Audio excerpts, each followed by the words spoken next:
سبحان الله وبحمده سبحان الله العظيم رب اشرح لي صدري ويسر لي امري واحلل عقدة من لساني يفقهوا قولي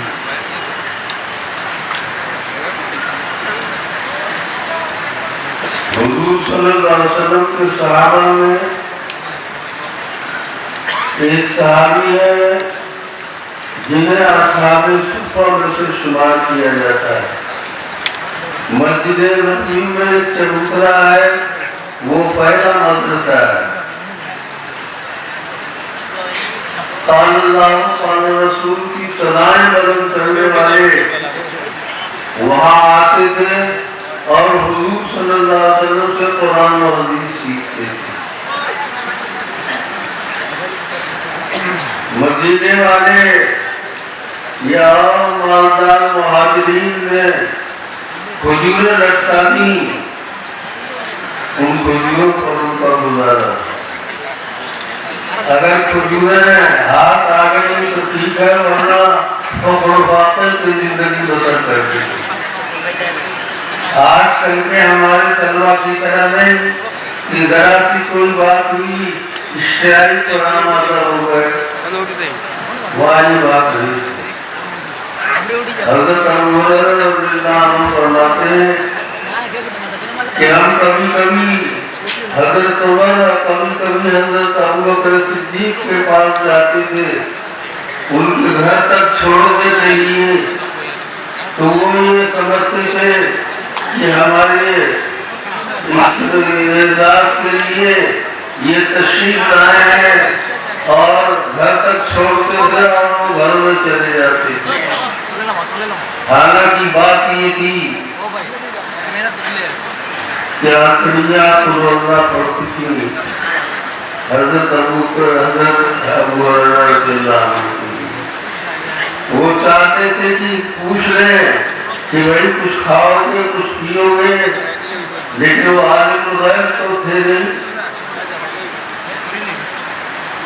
راستے میں آئے، بھوک کی شدت کی وجہ سے لیٹ جاتے تھے اور بے ہوش پڑ جاتے تھے. لوگ یہ سمجھتے تھے کہ ابو ہریرہ رضی اللہ عنہ کو ملکی کی بیماری ہو گئی ہے، پیر سے انہیں جھنجھوڑتے تھے. حالانکہ فرماتے ہیں کہ میرے پیٹ میں کچھ نہیں تھا، اس کی وجہ سے میں راستے میں گر پڑتا تھا اور لوگ راستے میں مجھے جگاتے تھے. بڑی مشقت کے ساتھ، بڑی تنگی کے ساتھ اللہ کا نام لیتے تھے اور قرآن و حدیث پڑھتے تھے.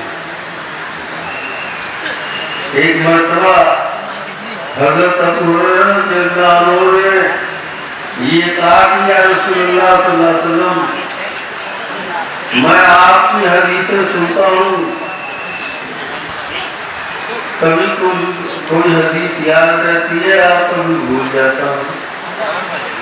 اچھا تو اپنی چادر بچھا دو. انہوں نے اپنی چادر بچھائی. حضور صلی اللہ علیہ وسلم نے توجہ فرمائی، فرماتے ہیں کہ اس کے بعد کبھی بھی کوئی حدیث نہیں بولا. صحابہ کرام اور صحابیات میں سب سے زیادہ حدیثیں یاد حضرت ابو ہریرہ کو تھی. وہ چلنے والا واقعہ پیش ہے. میرے دوستوں یہ علم حاصل ہوتا ہے جب اپنا کل حصہ دے دیتا ہے علم کو، تب یہ تھوڑا سا حصہ علم دیتا ہے. حضرت ابو ہریرہ رضی اللہ عنہ نے جان من تان من اپنے آپ کو اس فقر و فاقے پر آمادہ کر دیا تھا اور نالے جمی کے محتاج ہو کر قال اللہ قال رسول کی سزائیں بلند کرتے تھے. اللہ تبارک و تعالیٰ نے یہ کیا کہ بسرا ایک عورت تھی، اس کے یہ غلام تھے، اس نے ان کو آزاد کیا. اور جب یہ مدینے میں مرجع فتاوا اور مرجع علوم ہو گئے تو مفتی شہر بنائے گئے اور ان کی سابقہ بیوی نے پیغام نکاح بھیجا کہ میں آپ کے ساتھ نکاح کرتی ہوں. حضرت ابو ہریرہ فرماتے ہیں اللہ کی رحمت کے قربان جائیے، میں نے تو علم کے لیے اور فضل کے لیے یہ کیا تھا، اللہ تبارک و تعالیٰ نے مجھے اتنا مالدار کر دیا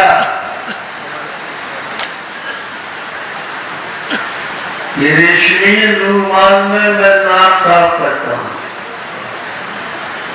اور وہ بسرا جو میرے آقا تھی اس نے پیغام نکاح دیا اور اس سے میری شادی ہو گئی.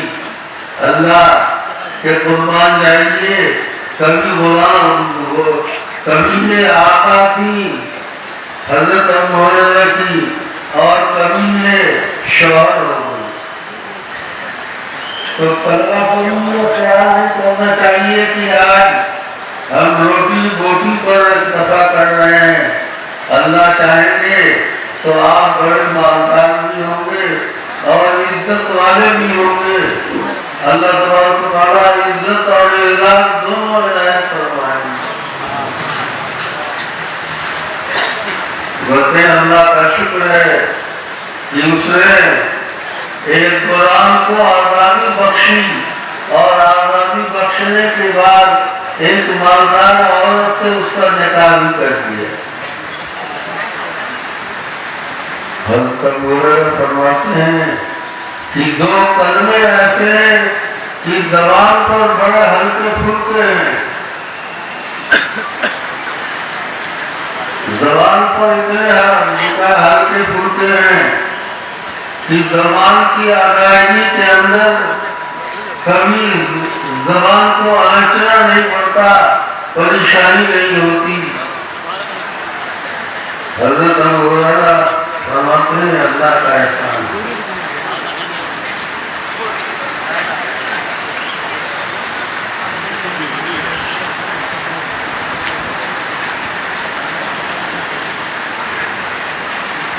دنیا میں بہت سی زبانیں ہیں، ایک انگریزی زبان ہے، پشتو زبان ہے. ہر 20 میل پر زبان کا فرق پڑ جاتا ہے، لیکن سب سے زیادہ ہلکی پھلکی زبان جو ہے وہ عربی زبان. اللہ تبارک و تعالیٰ نے اسی لیے جناب رسول اللہ صلی اللہ علیہ وسلم کا معجزہ عربی زبان میں اتارا. آپ فرماتے ہیں انا عربی ولسان اہل الجنت عربی، میں عربی ہوں اور جنتیوں کی زبان بھی عربی ہوں.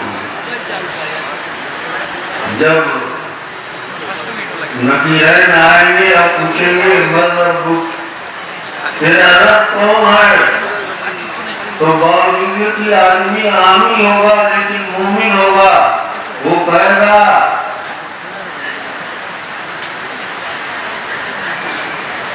کہ میں شروع سے جس اللہ کا نام لیتا تھا وہ میرا رب ہے.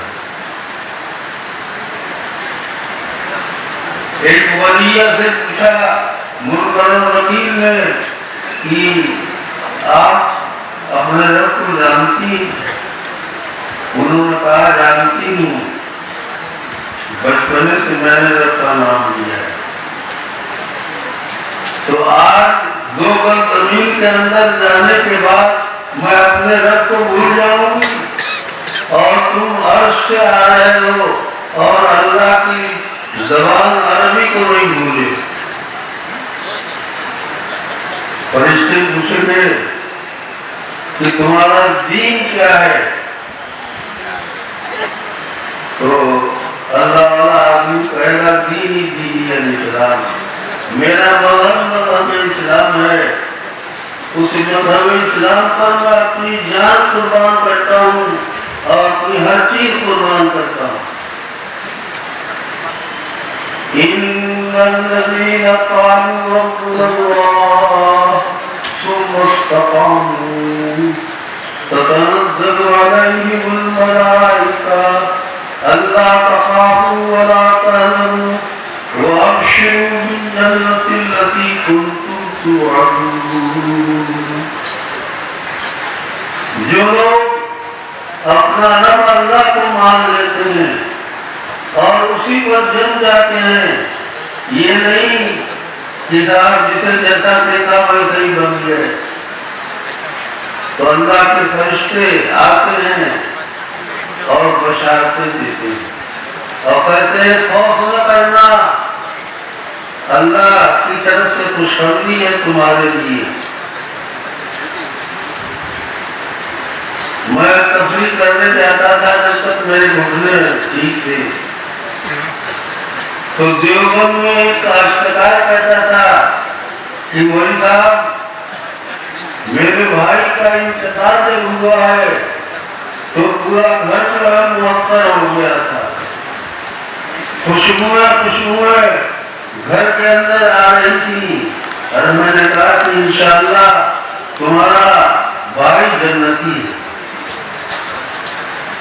وہ روح و ریحان لے کر جو فرشتے آتے تھے انہوں نے پورے گھر کو روح و ریحان کے ساتھ، باغیچے کے ساتھ، اس کی خوشبوؤں کے ساتھ جو ہے رنگ کیا۔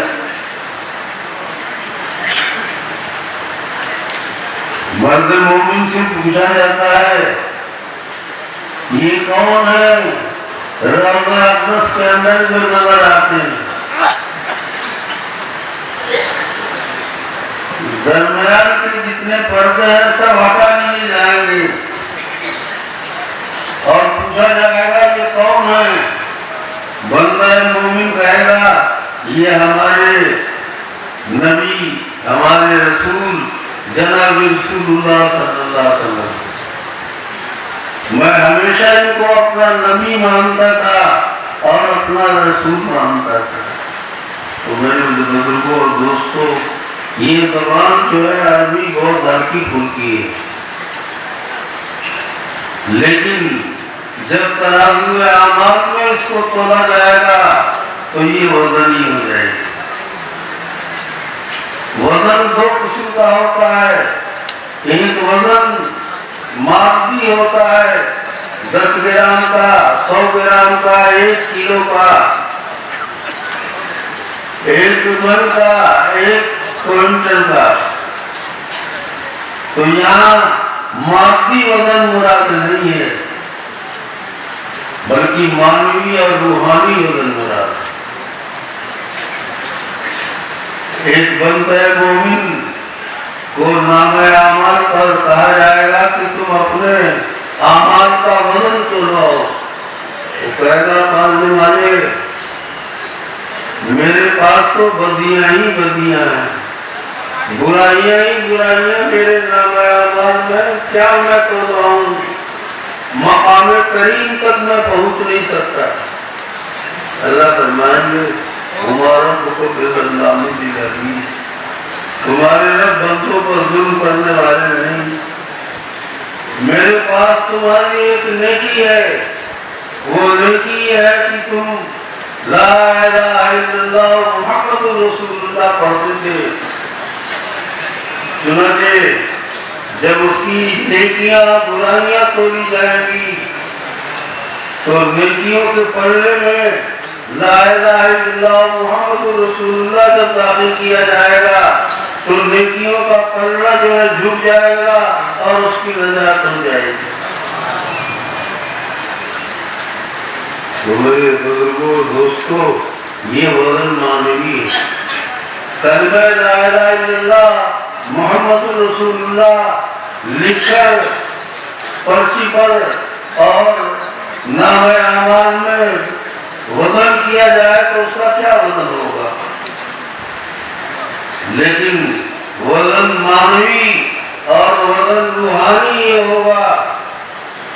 جب نیکیوں کے پلڑے میں اسے ڈالا جائے گا تو نیکیوں کا پلڑا جھک جائے گا اور برائیوں کا پلڑا سے اونچا ہو جائے گا.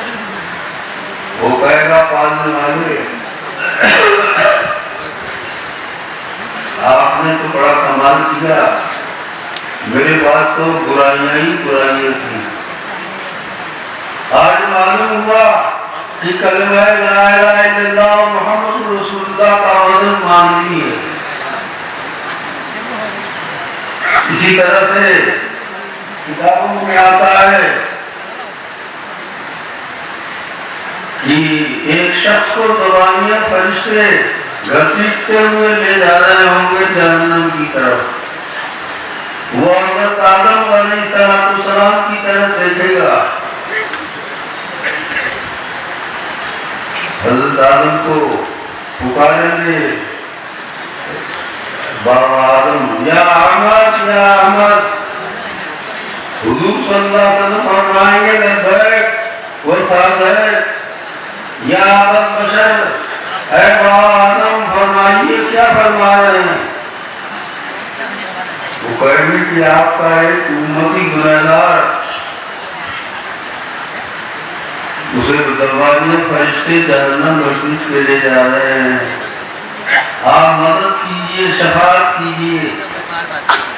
حضور صلی اللہ علیہ وسلم شفاعت کریں گے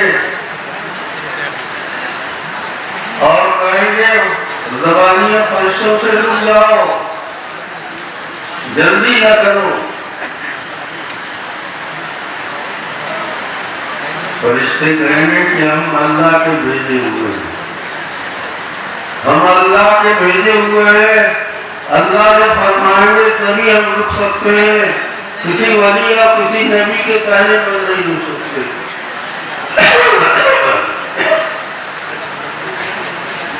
حضور صلی اللہ علیہ وسلم اپنی داڑھی مبارک پر ہاتھ پھیریں گے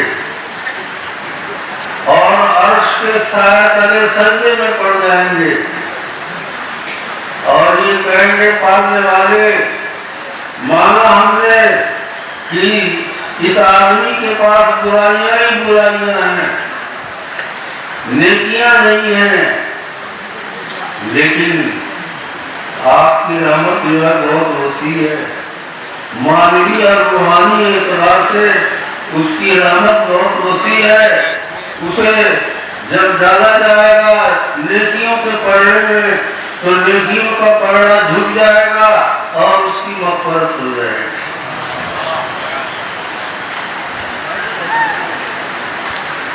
تو بہرحال وزن مادی بھی ہوتا ہے, وزن روحانی بھی.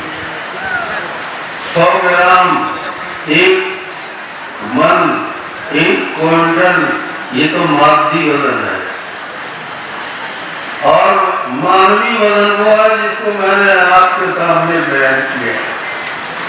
جناب رسول اللہ صلی اللہ علیہ وسلم فرماتے ہیں کہ 2 باتیں زبان پر بہت ہلکی پھلکی ہیں, لیکن ترازو اعمال میں جب اس کو تولا جائے گا تو وزنی ہو جائے گی. وہ وزنی مانوی وزنی ہو.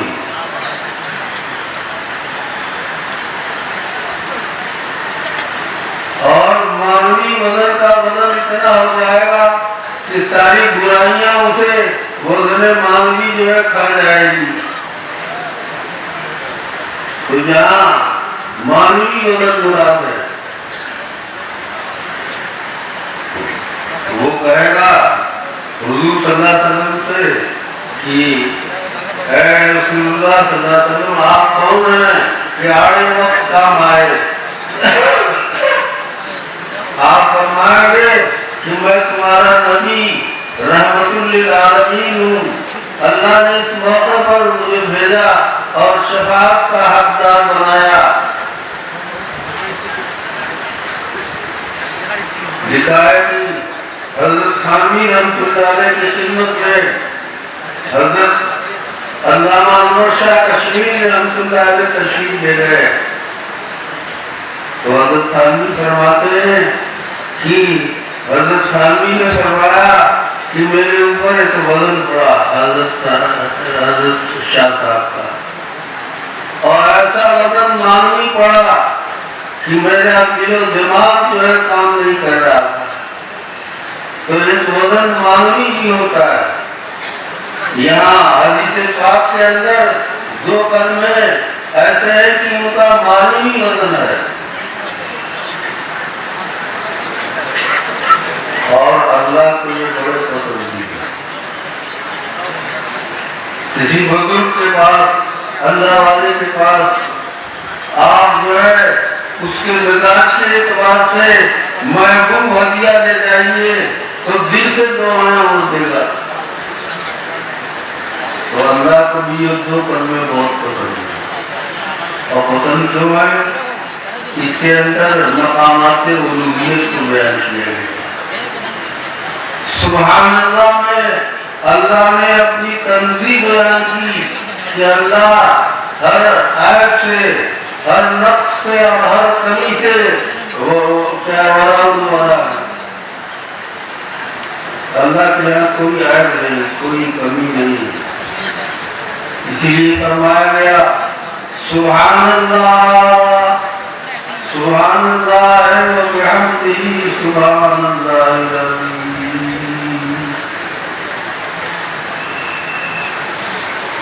تو یہ معنوی وزن ہے. جب ترازو اعمال میں ڈالا گیا تو اس مومن کا وزن بھی بڑھ گیا اور ترازو اعمال جھک گئے. مقامات الوہیت میں ایک ہے تنزیہ کہ اللہ ہر عیب سے پاک ہے.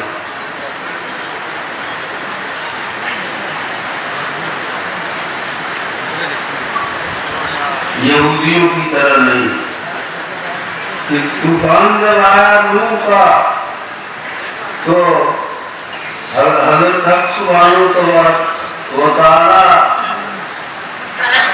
رونے لگے اور آنکھیں روتے روتے دکھنے لگی.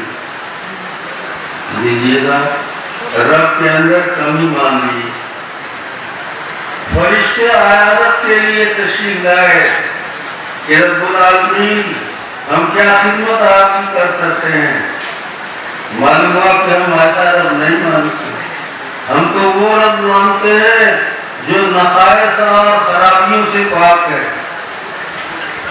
اور دوسرا مقامات الوہیت حمد ہے کہ سارے کمالات اور ساری خوبیاں اللہ کو، علم اس کا ذاتی، صبر اس کا ذاتی، یہ تمام کمالات اللہ کے ذاتی ہیں. تو مقامات الوہیت کے اندر یہ دوسری چیز ہے بحمدہ کہ سارے کمالات اللہ کے لیے ہیں.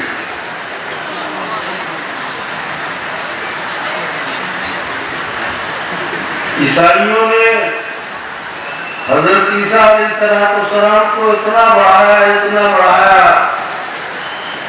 کہ اللہ تبارک و تعالیٰ کو عالم الغیب سمجھنے لگے اور اللہ کے لیے 3 بیٹے تجویز کر دیے. ہمارے سنت و جماعت کمالات اللہ کے لیے مانتے ہیں اور یہ سمجھتے ہیں کہ سارا کمال اللہ کی طرف سے آیا ہے مخلوق کے اندر. لیکن یہود و نصارہ کمالات اللہ کے اندر ماننے کے بجائے حضرت عیسیٰ میں مانتے ہیں. تو 3 چیزیں اللہ کے اندر بتائی گئی: تنزیہ، تحمید، تعظیم. الکبریاء رضائی و رحمت و اذانی ومن آرانی فیما قسمتو. اللہ فرماتے ہیں بڑائی میری چادر ہے اور عظمت میری لنگی ہے. جو ان دونوں کے بارے میں رہے گا میں اس کا سر کم کر دوں گا. اور یہ تینوں چیزیں جب ملتی ہیں تو لا الہ الا اللہ بنتا ہے. امام بخاری نے کتاب التوحید قائم کی اور آخر میں یہ حدیث پیش فرمائی کہ یہ 3 صفات جب کسی میں پائے جائیں تو عبادت النفس ساتھ نسل کی باری آئے گی کہ وہ خدا ہوگا. تو اللہ تعالیٰ کے تین وصف پائے جاتے ہیں. اس لیے کہا جاتا ہے کہ اللہ تبارک و تعالیٰ کے علاوہ کوئی معبود نہیں, کوئی مسجود نہیں. اللہ ہی معبود ہے, مسجود ہے. اس لیے ان تینوں صفات کے بعد کہا جاتا ہے کہ تنزیہ اور تحمید اور تعظیم کے بعد لا الہ الا اللہ پیدا ہے. احب الکلمات الی اللہ سبحان اللہ والحمد للہ ولا الہ الا اللہ واللہ اکبر. چار باتیں ایسی ہیں کہ اللہ کو بہت پسند ہیں. سبحان اللہ, الحمدللہ, لا الہ الا اللہ, اللہ اکبر. تو تین چیزیں مل کر لا الہ الا اللہ بولے.